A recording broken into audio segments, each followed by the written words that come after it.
यसरी टाँस्यौँ है। टाँसिसकेपछि यो टाँसेको भाग छ नि यहाँनिर टाँसेको भाग छ नि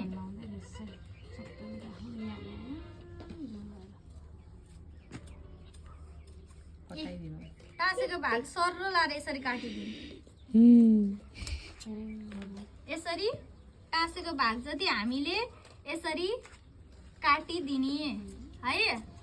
हुन्छ नि मन पर्दैन भन्छ न खाजा खाएको होइन हामीले भर्खरै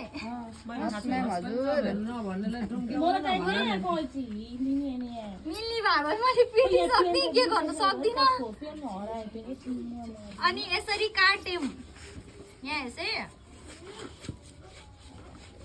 यो कहाँ टाँस्नु बाँकी छ नानीहरू टाँस्छ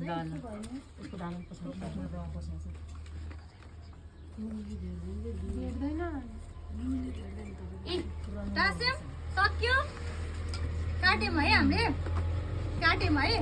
यो बोकेर चाहिँ जन्ती कहिले जाने यदि काटिसकेपछि यहाँ हेरी चाहिँ हे सुस्लाजी यता हेर्छ समिता यता हेर है फेरि म्यामले मलाई ध्यान दिइसिन्न भन्छिन्छ। यसरी काटिसकेपछि यसलाई छोप्नको लागि हामीले अब लेस युज गर्ने। पहिला यसलाई लेस बनाउने यसलाई लेस हाल्ने यसलाई लेस हालिसकेपछि हजुरको यो जति छ नि योलाई पनि छोप्ने लेस हाल्ने यसलाई नि छोप्ने लेस हाल्ने यसलाई नि छोप्ने लेस हाल्ने बुझ्नुभयो। यसलाई हामीले खुत्रुके भन्छौँ।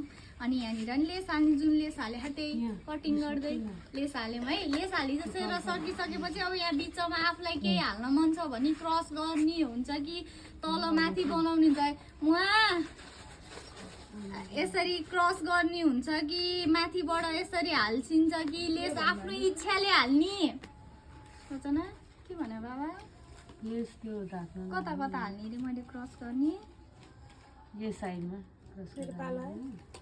आफ्नै इच्छाले डिजाइन कसरी बनाउने कस्ट कति पर्छ अनि त्यहाँबाट त्यही हिसाबले बेच्ने हो। लेसहरू सस्तो हुने हो नि हुन्छ नि सस्तो लेस हालेर काम गर्ने कि महँगो लेस हाल्ने कि राम्रो बनाउने कि नराम्रो बनाउने कि जति आफ्नो हिसाबको कुरा हो। ल यो चाहिँ सबै छोप्नु पर्यो है अहिले लेसले है।